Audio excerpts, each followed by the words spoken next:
की सेज समझकर चला हूँ। मुश्किलें कितनी भी हो फिर भी मैं मुस्कुराते हुए आगे बढ़ा हूँ, क्योंकि मैं बचपन से ही संघर्षों में पला हूँ। इसलिए मेरी सफलता मेरे लिए कोई महान नहीं, क्योंकि मैंने कभी खुद को समझा दिव्यांग नहीं। ना नेताओं से मेरे भाषण हैं, ना राजाओं का सिंहासन है, ना ऊंचे महल की ख्वाहिश है, थोड़ा प्यार मिले बस यह ख्वाहिश है। मेरे कष्ट अंधेरों को जो दूर करे, ऐसा दीपक दे दो मुझे चांद नहीं, क्योंकि मैं दिव्यांग नहीं।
ध्यान रखें कि उनमें जो खूबियां हैं उनकी ओर उनको देखें। अब बच्चे कितना अच्छा डांस किया, वेलकम डांस जो किया उन्होंने बहुत अच्छा किया, और उसके अलावा जो खेलों में आगे बढ़ रहे हैं, जो सीखने में वो जो इनको सिखा रहे हैं टीचर्स, उनसे सीख रहे हैं, कितना आगे बढ़ रहे हैं, ये सब मैं समझता हूँ बहुत बढ़िया बात है। मेरे एक सहपाठी थे, वो बिल्कुल ब्लाइंड थे। मैंने एक बार पहले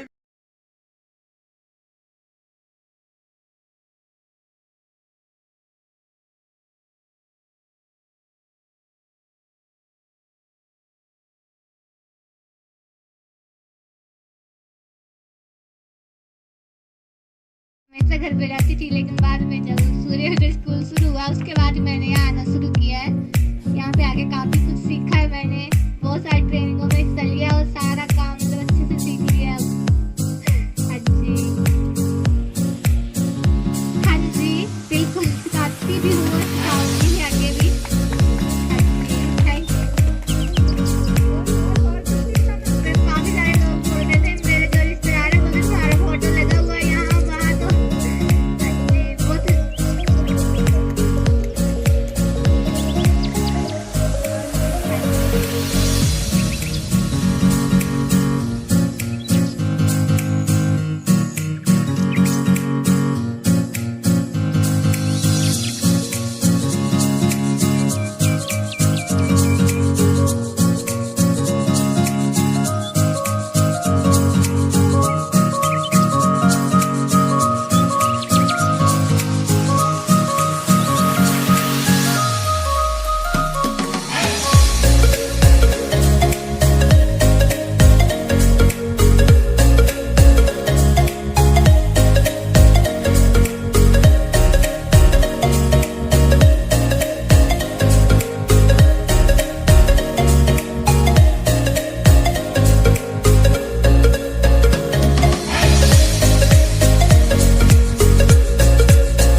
बहुत बहुत आभार हूँ, धन्यवादी हूँ कि इन्होंने मुझे इस लायक समझा कि मुझे यहाँ का आज के फंक्शन का चीफ गेस्ट उन्होंने मुझे बुलाया।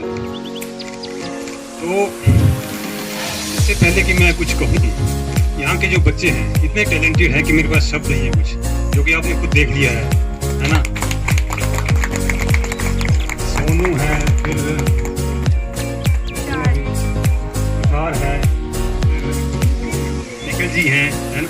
तो इसके लिए इतने छोटे से समय में, जहाँ तक मुझे उन्होंने जानकारी दी, 2 या प्लस ये इंस्टीट्यूट चल रहा है, इतने छोटे से समय में सिर्फ 6 साल के इसमें मात्र कार्यकाल में इन्होंने इतना बढ़िया सेटअप किया है।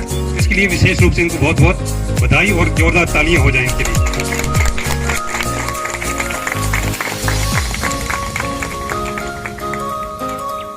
थोड़ा मैं इस डे के बारे में, जो आज का जो कार्यक्रम बनाया है, इसके बारे में बात करूं तो जैसे कह रहे हैं कि इंटरनेशनल डे फॉर डिसेबिलिटी, तो सबसे पहले मैं ये कहना चाहता हूं कि डिसेबिलिटी जो शब्द है वो एक हमारे लिए, जो हमारे दिव्यांग लोग हैं, वैसे तो डिसेबिलिटी शब्द का प्रयोग नहीं किया जाता है, अब इन जो शब्द का प्रयोग किया दिव्यांग किया जाता है। तो हमारा डिसेबिलिटी है, उसका जो हिंदी में कहा जाता है, उनको क्या कहा जाता है? नहीं, उससे पहले क्या कहा जाता था आप बताएंगे? विकलांग। विकलांग का सर अर्थ जानते हैं आप बच्चे? Do you know what is the meaning of विकलांग?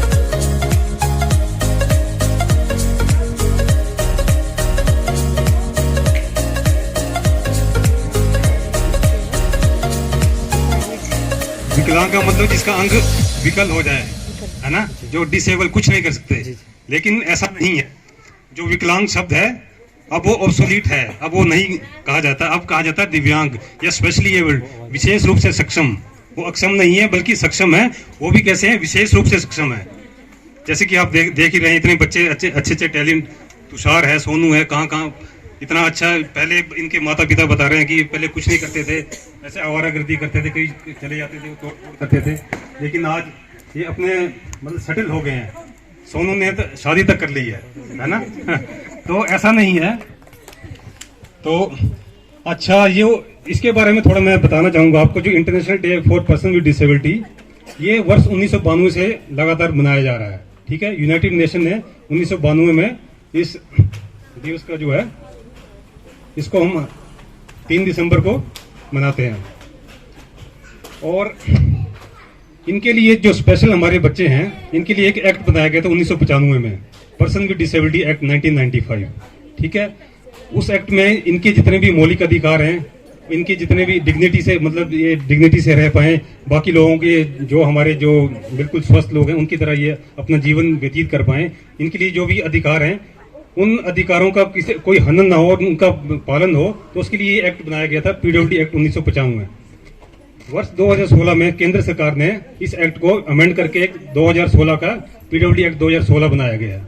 इस एक्ट में क्या किया गया था कि जो पहले तो हमारी जो विकलांगता होती थी सिर्फ 7 तरह की होती थी, अब जो विकलांगता है अब कितनी तरह की हो गई है? 21। Very good. कौन कौन सी विकलांगता इसमें ऐड की गई है बताएंगे बच्चे, स्पेशल बच्चे बताओ कौन कौन सी? शुभम आया? थैलेसीमिया? बताइए, बताओ कौन बताएगा? कोई नहीं बताएगा। स्पेशल एजुकेटर्स बताओ। Special educator please. चलो बताओ। ये तो पुरानी थी, नई जो ऐड हुई हैं वो बताएं आप please. Thalassaemia, good. Sickle cell disease, haemophilia, muscular dystrophy, then Parkinson disease, ठीक है। फिर एसिड अटैक, डॉर्फिज्म, नाटे जो होते हैं छोटे। तो ये सब तरह की जो है 21 तरह की जो है, इसमें इनको विशेषाधिकार दिया गया है कि ये अपने जो है जितने भी इनके जो अधिकार हैं उनका हो, अगर कोई इनका पालन नहीं करता है तो उसके लिए सख्त कानून बनाए गए हैं सरकार द्वारा। इस कानून में और क्या क्या जो फीचर्स हैं वो आपको बताना चाहूंगा कि हायर एजुकेशन में 3% कोटा जो है हमारे दिव्यांगजनों के लिए रखा गया है। जब भी आप हायर स्टडी में जाएंगे तो 3% जो है कोटा आपको मिलेगा। इसके साथ साथ 4%, 4% आपकी सरकारी नौकरियों में कोटा रखा गया है। तो ऐसा नहीं है, सरकार बीच बीच में ऐसे अच्छे फैसले और कदम उठा रही है ताकि जो हमारे बच्चे हैं ये भी मुख्य धारा में जुड़ पाए।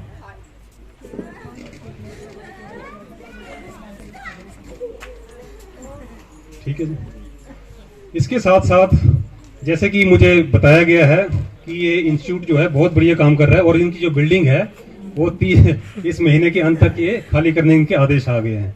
ठीक है, तो जैसे इन्होंने कहा कि इन्होंने मैटर टेकअप किया हुआ है, डीसी साहब से भी किया हुआ है, हमारे डिपार्टमेंट से भी किया हुआ है, तो मैं इनको ये भरोसा दिलाना चाहता हूँ कि जितनी भी कोशिश हम कर सकते हैं, हमारे विभाग से जो भी कोशिश होगी हम करेंगे, और जो भी हमारे विभाग से इनके जो स्कीमें हैं उसके बारे में जितना भी हमसे हो पाएगा हम जरूर करेंगे।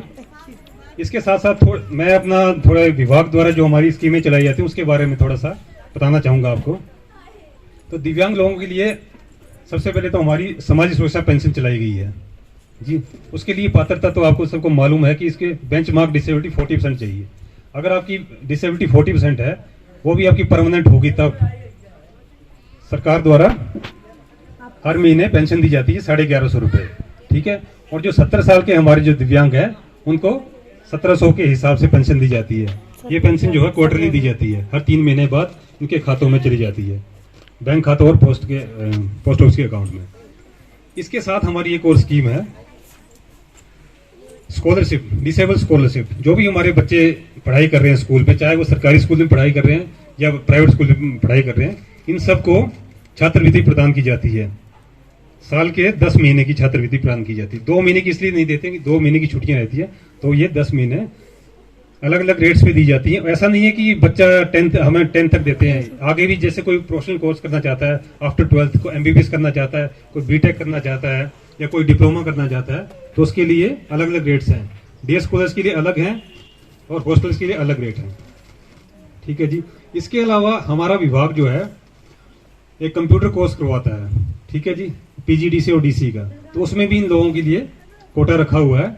जिस किसी की भी जो कोई कोर्स करना चाहता है तो अप टू 10+2 वो कोर्स करते हैं। 10+2 के बाद हम DCA करवाते हैं और ग्रेजुएशन के बाद PGDCA करवाते हैं। उस कोर्स के दौरान हम इनको बीच में स्टाइपेंड भी देते हैं, और जब ये कोर्स खत्म हो जाता है तो 6 महीने की हम ट्रेनिंग करवाते हैं अलग अलग सरकारी इंस्टीट्यूट्स में 6 महीने तक, और वहाँ भी उनको स्टाइपेंड दिया जाता है। और ट्रेनिंग खत्म होने के बाद हम इनको एक्सपीरियंस देते हैं। उस एक्सपीरियंस के बेस पे बच्चे अलग अलग जगह प्राइवेट सेक्टर में और गवर्नमेंट सेक्टर में नौकरी करते हैं और बहुत अच्छी नौकरी कर रहे हैं। ठीक है, तो ये हमारी कुछ मुख्य योजनाएं हैं विभाग द्वारा जो चलाई जा रही हैं। बाकी मैं यहाँ के बच्चों को क्या बताऊँ, इनके सामने आज मैं खुद डिसेबल हो गया हूँ। इनकी जो प्रतिभा, जो टैलेंट को देख के मुझे ऐसा लगता है कि मैंने क्या किया जिंदगी में, है। मैं खुद मतलब स्वस्थ हृष्ट-पुष्ट होके, और ये बच्चे देखो हैं दिव्यांग हैं, चल फिर नहीं सकते, और इतना बढ़िया जो इन्होंने टैलेंट को अपना ये किया है, टैलेंट को हंट किया है। हंट तो इन्होंने किया है मैम अनुराधा जी और सचिन सर ने और इनके पूरे स्टाफ ने। एक बार फिर से मैं इनको अनुराधा मैम, सचिन सर, इनके स्टाफ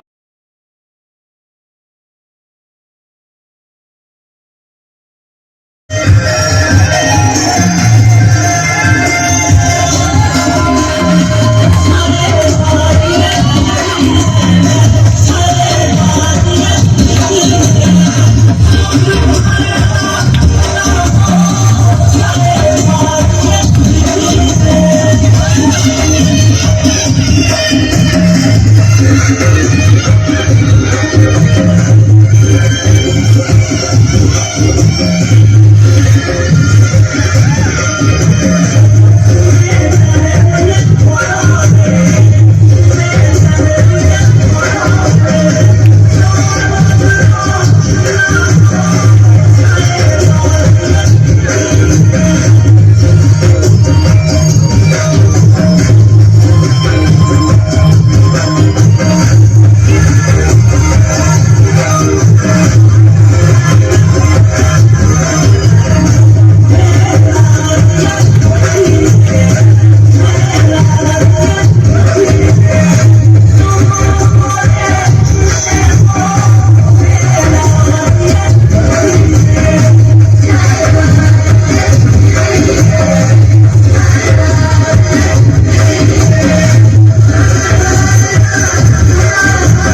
ये लोग